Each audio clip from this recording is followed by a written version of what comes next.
Hey you guys, so where we left off, the boy has just met an Englishman and they are in the same caravan together crossing the desert. The boy has decided to seek out his personal legend and he is learning more knowledge from the Englishman about his personal legend and how to achieve it. They were strange books. They spoke about Mercury, salt, dragons, and kings, and he didn't understand any of it. But there was one idea that seemed to repeat itself throughout all the books. All things are the manifestation of one thing only. In one of the books, he learned that the most important text in the literature of alchemy contained only a few lines, and it had been inscribed on the surface of an emerald. "It's the emerald tablet," said the Englishman, proud that he might teach something to the boy. "Well, then why do we need all these books?" the boy asked. "So that we can understand those few lines," the Englishman answered, without appearing really to believe what he had said. The book that most interested the boy told the stories of famous alchemists. They were men who had dedicated their entire lives to the purification of metals in their laboratories. They believed that if a metal were heated for many years, it would free itself of all its individual properties, and what was left would be the soul of the world. This soul of the world allowed them to understand anything on the face of the earth because it was the language with which all things communicated. They called that discovery the masterwork. It was part liquid and part solid. "Can't you just observe men and omens in order to understand the language?" the boy asked. "You have a mania for simplifying everything," answered the Englishman, irritated. "Alchemy is a serious discipline. Every step has to be followed exactly as it was followed by the masters." The boy learned that the liquid part of the master work was called the elixir of life, and that it cured all illnesses. It also kept the alchemist from growing old. And the solid part was called the philosopher's stone. "It is not easy to find the philosopher's stone," said the Englishman. "The alchemists spent years in their laboratories observing the fire that purified the metals. They spent so much time close to the fire that gradually they gave up the vanities of the world. They discovered that the purification of the metals had led to a purification of themselves." The boy thought about the crystal merchant. He had said that it was a good thing for the boy to clean the crystal pieces so that he could free himself from negative thoughts. The boy was becoming more and more convinced that alchemy could be learned in one's daily life.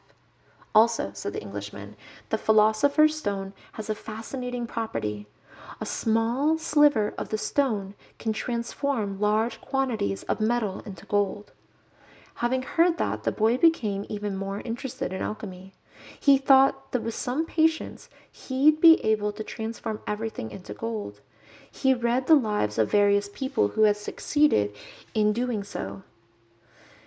Helvetius, Elias, Fulcanelli, Geber. Sorry about the names, you guys. They were fascinating stories. Each of them lived out his personal legend to the end. They traveled, spoke with wise men, performed miracles for the incredulous, and owned the philosopher's stone and the elixir of life. But when the boy wanted to learn how to achieve the master work, he became completely lost. There were just drawings, coded instructions, and obscure text. "Why do they make things so complicated?" he asked the Englishman one night. The boy had noticed that the Englishman was irritable and missed his books. "So that those who have the responsibility for understanding can understand," he said. "Imagine if everyone ran around transforming lead into gold. Gold would lose its value." "It's only those who are persistent and willing to study things deeply who achieve the master work. That's why I'm here in the middle of the desert. I'm seeking a true alchemist who will help me to decipher the codes." "When were these books written?" the boy asked. "Many centuries ago." "They didn't have the printing press in those days," the boy argued. "There's no way for everybody to know about alchemy. Why did they use such strange language with so many drawings?" The Englishman didn't answer him directly. He said that for the past few days he had been paying attention to how the caravan operated, but that he hadn't learned anything new. The only thing he had noticed was that the talk of war was becoming more and more frequent.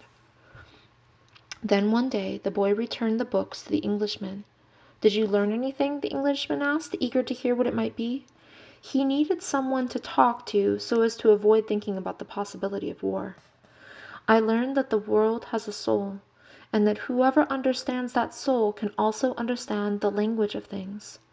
I learned that many alchemists realized their personal legends and wound up discovering the soul of the world, the philosopher's stone, and the elixir of life. But above all, I learned that these things are all so simple that they could be written on the surface of an emerald." The Englishman was disappointed. The years of research, the magic symbols, the strange words, and the laboratory equipment, none of this had made an impression on the boy.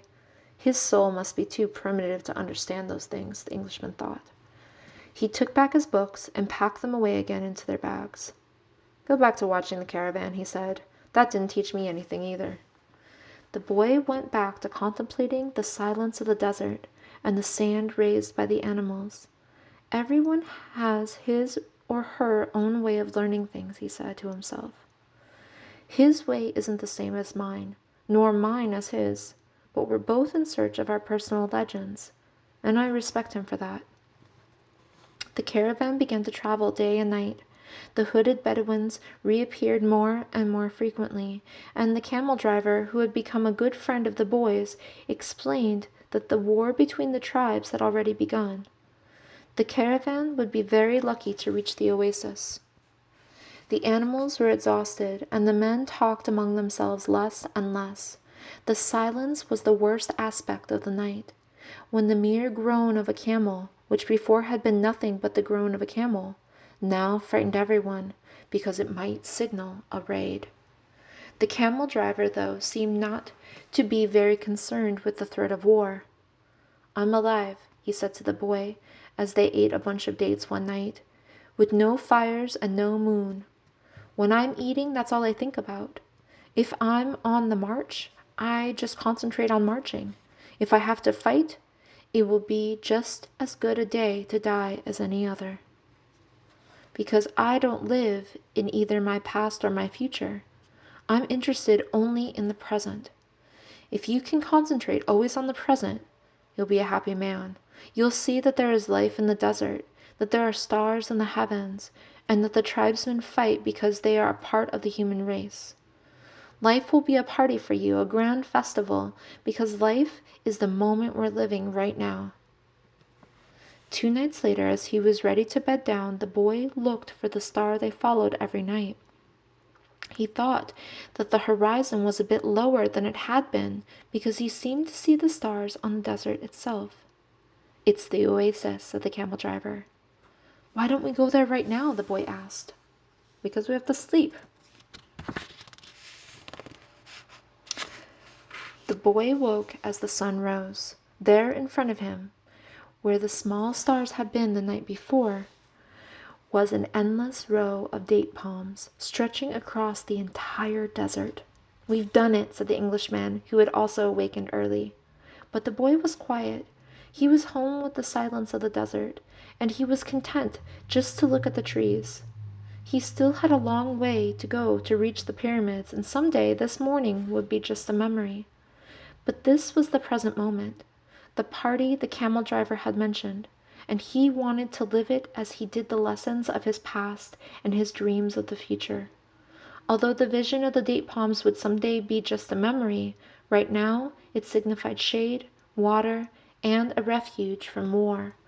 Yesterday the camel's groan signaled danger, and now a row of date palms could herald a miracle. The world speaks many languages, the boy thought. And we'll stop here for today. Thanks for listening.